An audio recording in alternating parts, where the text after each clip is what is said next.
Mesdames, Messieurs, bonjour, bienvenue dans l'émission En marchant sur les traces des poilus qui, aujourd'hui, revêt une particularité car cette émission, elle est spécialement consacrée à un jeune chanteur verdunois qui se prénomme Stéphane et qui a une passion pour l'histoire de la bataille de Verdun, notamment. Ce jeune verdunois donc, est arrivé à Verdun, peut-être pas par le fait du hasard, mais parce que sa famille est d'origine meusienne. Et je vous le présente. Bonjour Stéphane. Bonjour. Bienvenue dans notre émission. Merci. Merci d'avoir accepté notre invitation. Voilà. Alors, cher Stéphane, vos origines sont pourtant plutôt de l'ouest, de La Rochelle, il me semble. Exact. Voilà. Alors, vous êtes né là-bas, à La Rochelle. Et comment, votre parcours pour arriver jusqu'ici à Verdun? Alors, mes grands-parents étaient habités à Étain. Et tous les ans, avec ma famille, nous allons tout le temps à Verdun et Étain. Et au fur et à mesure du temps, j'ai toujours posé des questions sur cette fameuse bataille de Verdun. Mon grand-père n'a jamais voulu me donner trop de réponses à cette question-là, mais mon papa m'a fait visiter Douaumont, Vaux et toutes les attractions qu'il y avait autour de Verdun. Et j'ai trouvé vraiment une véritable passion par rapport à cette histoire. Donc j'ai commencé à me documenter, etc. Et... Voilà. Donc disons que vous êtes tombé dans le chaudron. C'est un peu ça, voilà. Voilà, c'est un peu ça. Alors, puisque vous êtes tombé dans le chaudron, non seulement vous êtes auteur, compositeur, interprète depuis 6 ans, je crois, c'est ça, hein? Vivez-vous de la chanson? Non, c'est très dur. C'est très dur? Pour moi, ça reste vraiment une passion. J'ai sorti mon premier album il y a quelques temps de ça.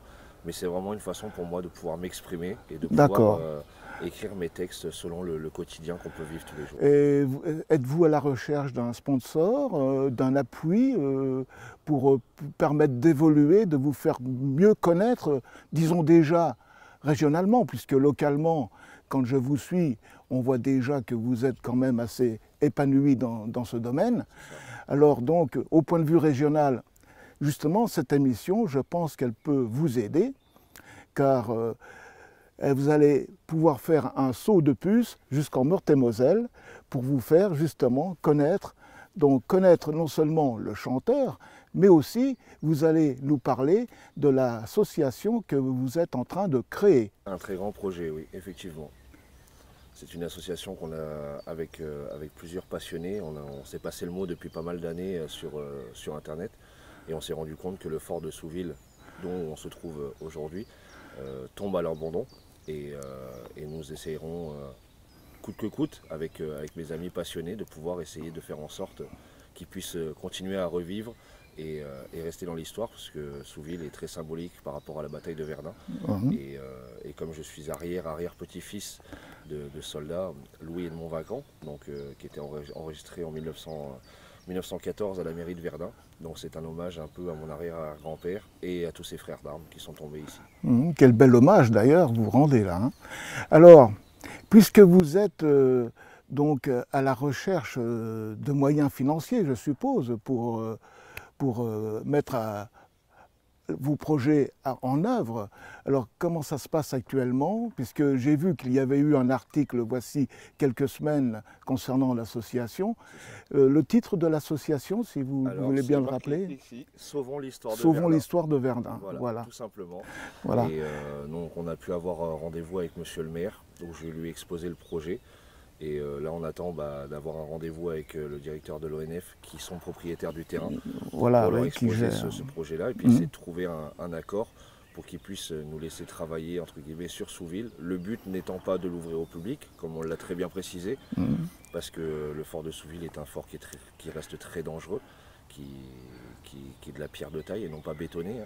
Donc, mais après, il reste encore de beaux vestiges, il reste encore sa caponnière, il reste encore des murs existants. Voilà. Et nous avons le projet de pouvoir le mettre à disposition des touristes sur un sentier pédestre qui sera sécurisé. Voilà, qui sera balisé avec des panneaux d'affichage, des panneaux que la personne puisse venir ici et pouvoir vraiment comprendre. Parce que là, quand on vient, malheureusement, il manque d'informations. Disons que les gens qui viennent ici, ce sont les plus érudits des touristes qui connaissent vraiment la bataille de Verdun. Parce qu'il n'est pas ce fort de Souville, historiquement parlant, pour moi, comme on en a déjà parlé, je sais dans une émission, que c'est pour moi le fort le plus glorieux pratiquement de Verdun avec celui de Vaux et l'ouvrage de Froidterre. Hein. Alors, pour ne pas qu'il tombe dans l'oubli, donc, ce que vous faites, on ne peut que saluer votre initiative, car j'espère qu'elle portera ses fruits. Hein. Et cet article qui est paru donc, dans l'Est républicain, est-ce que ça a engendré une mouvance d'adhésion? Oui, alors on a eu beaucoup de personnes de Verdun qui sont venues adhérer à notre groupe. On a un groupe sur Facebook pour essayer de réunir un maximum de personnes. On a eu des contacts, enfin j'ai eu des contacts de plusieurs associations qui sont venus saluer entre guillemets le mouvement qu'on est en train de créer. On a l'impression qu'aux yeux des passionnés, bah, tout le monde l'attendait, mais personne n'avait fait la démarche juste avant. Donc nous, c'est vrai que c'est un projet qui est titanesque, il y a énormément de travail, il y a énormément de choses à faire sur le massif de Souville, mais je pense qu'il mérite. Il mérite ça. Oui. Ils méritent autant qu'un autre fort. Ils se sont tous battus, mais je veux dire, les Allemands se sont vraiment arrêtés ici. Voilà, et c'est vraiment la symbolique. Douaumont est encore ouvert à ce jour-là. Douaumont aussi. Et je ne vois pas pourquoi Souville tomberait dans l'oubli aujourd'hui. Voilà.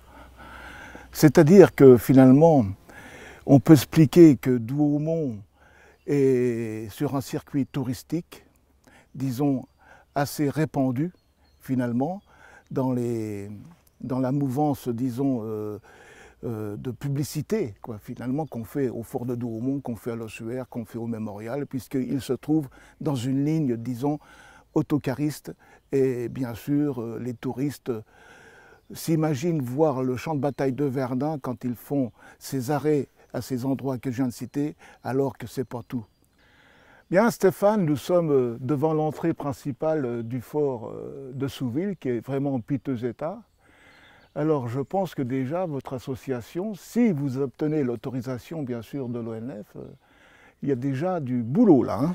Il y a du boulot. Après voilà, on est devant la voûte principale du fort de Souville et l'entrée qui est symbolique. Et c'est vrai que la végétation a repris le dessus sur elle. On peut apercevoir les arbres qui sont tombés dessus. Et c'est ça qu'on veut éviter, que ça se reproduise, de pouvoir retirer les arbres autour afin d'éviter tout danger. Et puis, parce qu'on sait pas, notamment celui-là qui risque d'être dangereux là à gauche, là, qui est juste au-dessus. Même ceux-ci d'ailleurs. Il suffit d'un mauvais coup de vent et si malheureusement bah, la voûte principale de Souville tombe, bah, c'est une partie de l'histoire qui tombe aussi. Donc après, le nettoyer, oui, avec des produits biologiques bien sûr. Le consolider, non, parce que nous ne sommes pas maçons, donc on ne pourrait pas se permettre de pouvoir... Après, à l'époque, ils n'utilisaient pas de ciment, c'était une sorte de glaise qu'ils prenaient pour assembler les pierres entre elles. Donc ça reste très fragile, j'ai peur qu'en voulant consolider, j'ai peur que ça puisse fragiliser. Fragiliser encore plus, oui. Ouais. Donc j'espère que cette entrée subsistera encore assez longtemps, parce que c'est quand même, disons, le plus beau des vestiges du fort de Souville, ce que nous avons devant nous là. Hein. C'est la pièce maîtresse, disons, qui doit rester, disons, encore dans la possibilité de rester en l'état. C'était vraiment l'entrée principale. Voilà. Ici, il y avait une sorte de pont-levis. Le pont-levis, d'ailleurs, on voit l'échancrure, là. Et donc, ça dominait le fossé. Et ça partait dans cette direction.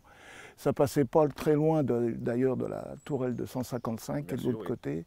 Et ça rejoignait pratiquement le chemin qui mène à la caserne Marceau. Et il faut savoir aussi, par rapport aux photos d'époque, que les murs continuaient de chaque côté. Ben oui, parce que là, nous sommes dans le fossé, et c'était emmuré.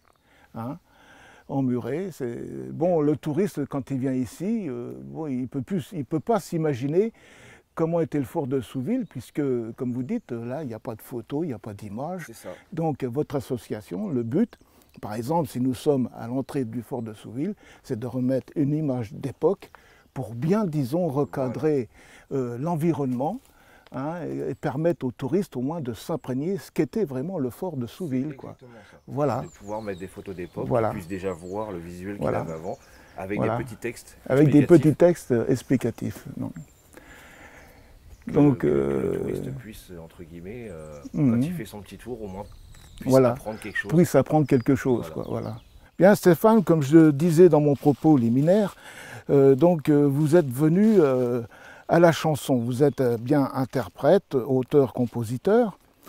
Alors, comment êtes-vous venu finalement à la chanson? Et ben, j'avais mon ex-beau-père qui était guitariste, auteur, compositeur, interprète aussi. Et un jour, il m'a dit, Stéphane, est-ce que tu veux que je t'apprenne à jouer de la guitare? Je lui ai dit non, parce que j'avais peur du ridicule, j'avais peur de ne pas y arriver. Et puis, quand je suis tombé à la rue, j'ai trouvé une guitare un jour dans une poubelle. Et je suis tombé amoureux de cet instrument. J'ai dit, même si je ne sais pas en jouer, je la garderai toute ma vie avec moi. Et avec le modernisme maintenant, avec Internet, j'ai pu arriver à découvrir cet instrument et de pouvoir arriver à pouvoir lui faire sortir des belles mélodies. C'est comme ça que l'histoire a commencé. Donc vous êtes finalement autodidacte, si exact. Je puis dire. Hein. Je n'ai jamais pris un cours de chant, j'ai jamais pris un cours de guitare. Et cette guitare trouvée dans la poubelle, vous l'avez toujours? Je l'ai toujours, elle est chez ouais. moi. Je ne pourrais pas m'en séparer. Alors, comment avez-vous fait finalement pour en jouer, puisque vous étiez vraiment néophyte à l'époque? Elle était accordée, désaccordée? Comment ça s'est passé? Quand je l'ai eu, il n'y avait plus de cordes dessus. Ah bon? Donc les simples petits monnaies que j'avais, j'ai économisé, je me suis acheté un jeu de cordes et j'ai regardé sur Internet, j'avais mon téléphone, et j'ai regardé sur YouTube comment accorder une guitare, comment apprendre les bases d'une guitare, et puis j'ai commencé comme ça. Auriez-vous pu vous passionner par un autre instrument, par exemple le piano, l'accordéon, batterie, enfin je sais pas, il y a moult instruments. Je suis passionné par beaucoup d'instruments parce que la musique fait partie de ma vie, mais après je suis menuisier de métier et je sais pas pourquoi, mais cette guitare, c'est une matière noble, du bois qui respire, qui est vivant, et j'ai toujours été attiré par cet instrument particulièrement. D'accord, ok. Alors, est-ce que vous donnez des fois aussi, puisque vous êtes vraiment, disons, un amateur professionnalisé, si je puis dire. J'aime pas trop ce mot-là, oui, mais donneriez-vous des cours à des enfants ou même voir à des adultes si vous le demandez pour apporter vos connaisses? Après, je pourrais dans les limites aussi, parce que moi, comme j'ai jamais pris de cours de solfège ni rien, après, je pourrais apprendre à quelqu'un à faire des bases. Où, on est toujours dans le système du partage, avec grand plaisir. Moi, d'accord. Si je peux apprendre quelque chose, je le ferai avec grand plaisir. C'est bien. Alors, vous avez écrit une très belle chanson qui s'intitule Verdun. Comment avez-vous écrit cette chanson-là? Et par rapport à qui? Par rapport à quoi? Alors, je suis tombé sous le charme d'une chanson que Florent Pagny avait écrite à l'époque, Le Soldat.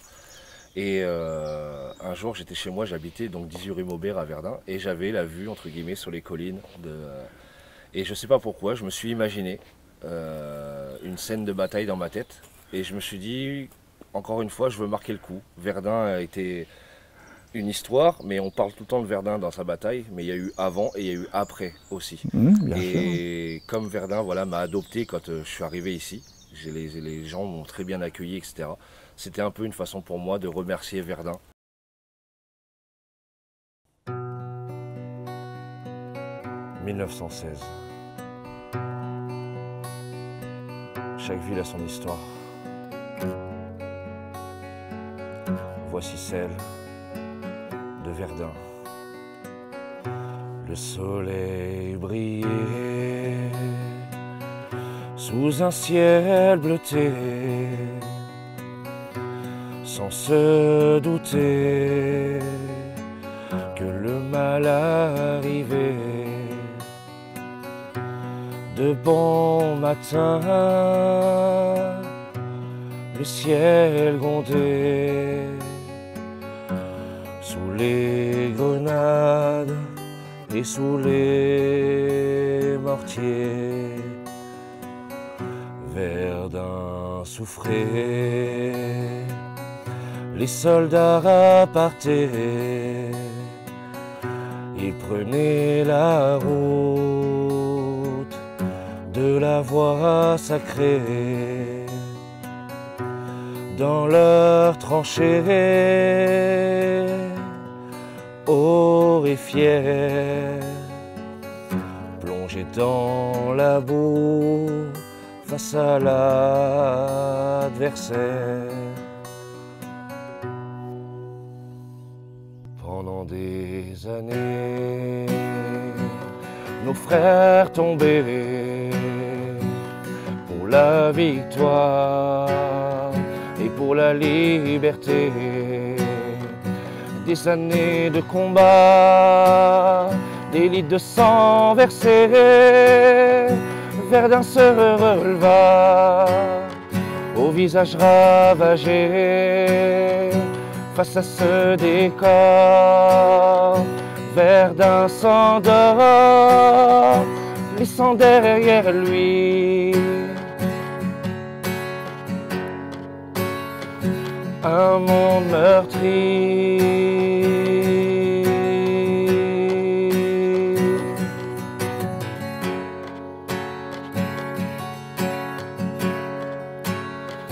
Un monde meurtri.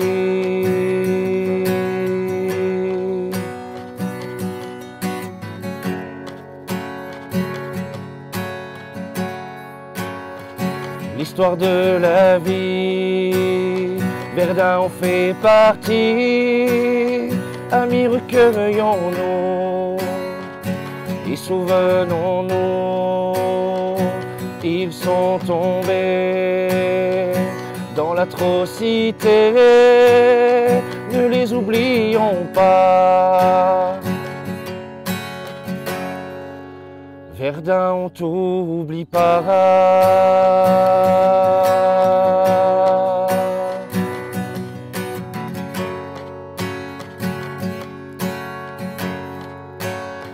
Verdun, on t'oublie pas.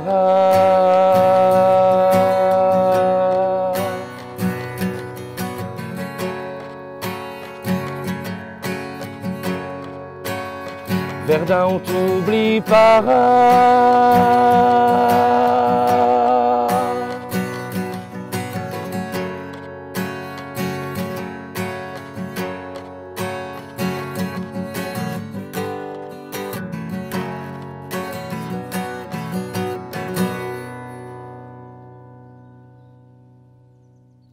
Bien, Stéphane, merci pour cette brillante interprétation de votre chanson Verdun, qui rend vraiment hommage aux poilus ici qui ont souffert. Et pour profiter de vos chansons, avez-vous un site internet? Commercialement parlant, avez-vous sorti un CD? Oui, alors j'ai mon album, mon EP de 5 titres qui est en vente au Leclerc de Verdun, qui s'appelle Au fil de la vie, qui est disponible aussi en vente sur internet et sur ma page Facebook qui s'appelle Steph, tout simplement. Steph, tout simplement. C'est ça.